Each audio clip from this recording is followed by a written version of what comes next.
High, আমি শ্রেষ্ঠা। আমি ভিডিওটা করছি একটা কারণে আজকে।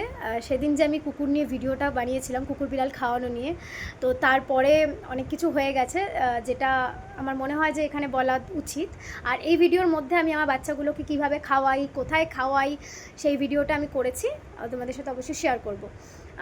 তো আমি কিছু কথা বলতে চাই সবার উদ্দেশ্যে। আমি দেখলাম আমার ভিডিওতে প্রচুর প্রচুর মানুষ আছে, সাপোর্ট করেছে যারা এই কাজটার জন্য। আর আমাকে সবাই বলেছে যে প্রতিদিনের ফিডিং পোস্ট করতে।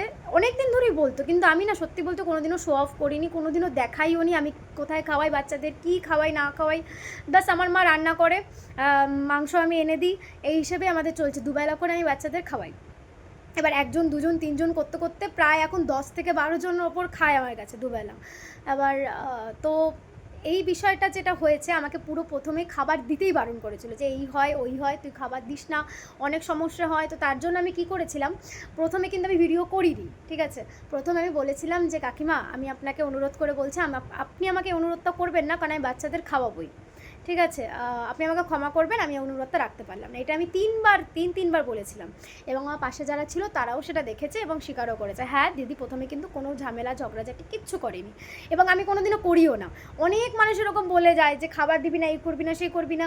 আমি আচ্ছা ঠিক আছে, হ্যাঁ না বলে দেখুন, ঝামেলা করলে, কথা বাড়ালেই কথা বাড়ে। আমি কিচ্ছু করিনি, কোনোদিনও করিনি। কিন্তু সেদিন যে ব্যাপারটা হয়েছিল, সেদিন এত কথা চলছিল, যার জন্য আমি পরে গিয়ে ভিডিওটা করতে বাধ্য হয়েছিলাম। স্বাভাবিক ভাই, আমি খাওয়াবো, আমি করব, সব করব, রাস্তা পরিষ্কারও পর্যন্ত রাখি। আমার মা সবার জন্য আলাদা আলাদা করে বাটি ব্যবস্থা করে দিয়েছে, যে বাটি করে খাওয়াবি, গিয়ে পূর্বাচলে দিয়ে আসি এবং আমাদের বাড়ির সামনে দিই, যারা যেভাবে আসে তাকে সেভাবেই দিই। এই হয়েছে গল্প। তো এর জন্য আমাকে ভিডিও ডিলিট করতে বলা হয়েছে, তারপর বলেছে আমি অমানবিক, হ্যানা ত্যানা অনেক কিছু বলে গেছে আমার বাড়িতে এসে। তাতে আমার বিন্দুমাত্র যায় আসে না, কারণ আমাকে এটাও বলে গেছে কুকুরকে এবার খাইয়ে দেখিস। কিন্তু আমি তাদের উদ্দেশ্যে একটাই কথা বলবো, আমি কুকুর খাওয়াবই।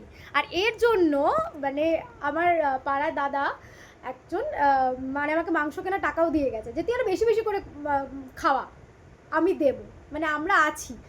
ক্লাবেও গিয়ে আমি জিজ্ঞাসা করেছি যে আমি যে কুকুর বিড়ালকে খাওয়াচ্ছি, তোমাদের কি কোনো কাকু অসুবিধা আছে? তারা বলছে তুই খাওয়া না, তোদের তো বলেই দিয়েছি, তুই বাটি বাটি করে এনে এখানে খাওয়া, রাস্তাঘাট পরিষ্কার থাকলেই হলো, কোনো অসুবিধা নেই। আর আমরা যদি না খাওয়াই ওরা কি খাবে?